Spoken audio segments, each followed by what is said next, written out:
Você já se perguntou como, há 3.000 anos, sem a tecnologia que temos hoje, foi possível construir uma das maravilhas arquitetônicas do mundo antigo? Hoje, vamos desvendar os segredos por trás da construção do Templo de Salomão. Uma obra monumental que desafiou a engenharia de sua época e se tornou um símbolo de fé e poder. Vamos voltar no tempo, para o século X, antes de Cristo. O rei Davi, pai de Salomão, sonhava em construir uma casa permanente para a Arca da Aliança, o objeto mais sagrado do povo de Israel. Ele passou anos acumulando uma vasta fortuna em ouro, prata, bronze e outros materiais preciosos. Mas a missão de construir o templo não seria dele. Essa tarefa monumental foi passada para seu filho e sucessor, o sábio rei Salomão. Assim que Salomão assumiu o trono, ele deu início ao projeto. O local escolhido foi o Monte Moriá,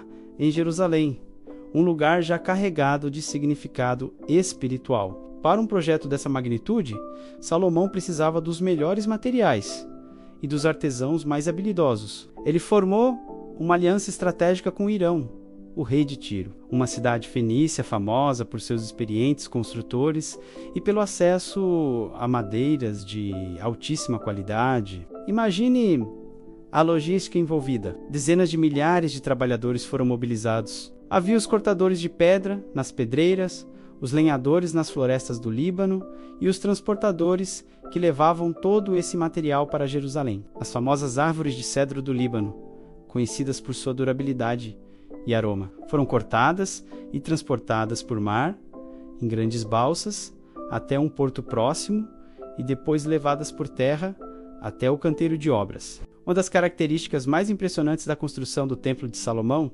é o silêncio que reinava no local. A Bíblia nos conta que nenhuma ferramenta de ferro, como martelos ou machados, foi ouvida no canteiro de obras.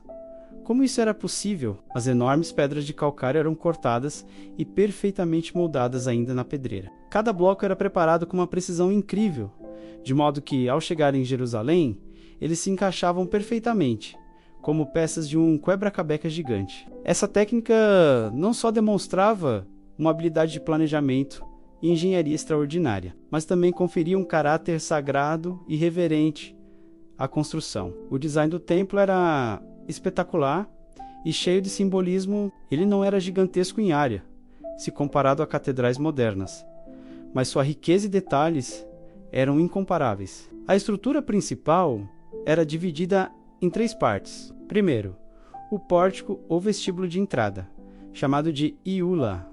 Em seguida, o salão principal, conhecido como Erral, ou lugar santo.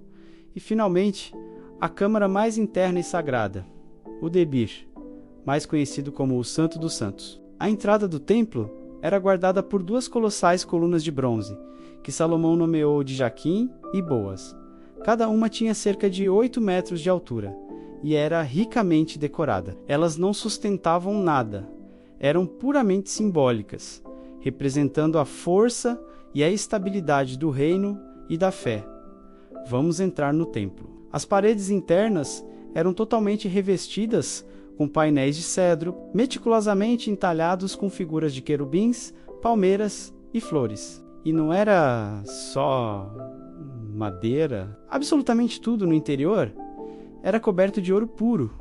O chão, as paredes, o teto, as portas. Imagine o brilho, a opulência, a sensação de estar dentro de uma joia gigante. A luz dos candelabros de ouro se refletiria em todas as superfícies, criando uma atmosfera celestial quase divina. No lugar santo, ficavam a mesa dos pães da proposição, também de ouro, e 10 candelabros de ouro maciço, 5 de cada lado, que iluminavam o ambiente continuamente. O aroma de incenso queimando pairava no ar, contribuindo para a atmosfera de santidade. E então, o coração do templo, o Santo dos Santos, era um cubo perfeito, a sala mais sagrada de todas, onde apenas o sumo sacerdote podia entrar, e somente uma vez por ano, no dia da expiação. Dentro desta sala, totalmente revestida de ouro, estava a Arca da Aliança. Sobre a arca, foram posicionados 2 gigantescos querubins, esculpidos em madeira de oliveira e também folheados a ouro. Suas asas se estendiam de uma parede a outra, tocando-se no centro, sobre a arca, simbolizando a proteção e a presença de Deus. Além do edifício principal, o complexo do templo incluía um grande pátio. Nesse pátio ficava o altar do holocausto, feito de bronze, onde os sacrifícios eram oferecidos. Havia também uma imensa bacia de bronze, tão grande que foi chamada de o Mar de Bronze. Ela era sustentada por 12 estátuas de bois de bronze e continha água para os rituais de purificação dos sacerdotes. Todo o projeto, desde o início da preparação até a sua conclusão, levou 7 anos. Um tempo notavelmente curto, considerando a complexidade, a escala e a tecnologia da época. Quando finalmente ficou pronto, Salomão organizou uma cerimônia de dedicação que durou semanas. Pessoas de todo o reino de Israel vieram a Jerusalém para celebrar.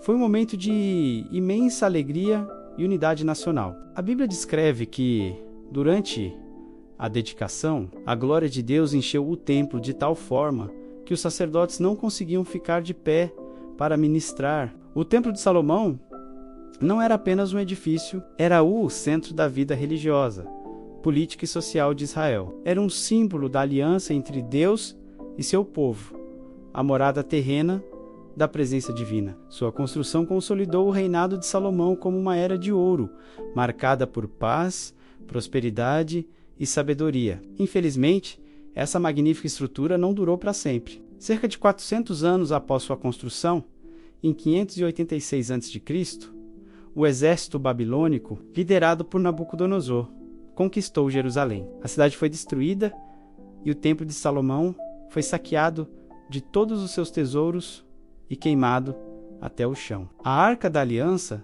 desapareceu nesse evento, tornando-se um dos maiores mistérios da história. Apesar de sua destruição física, o legado do Templo de Salomão perdura.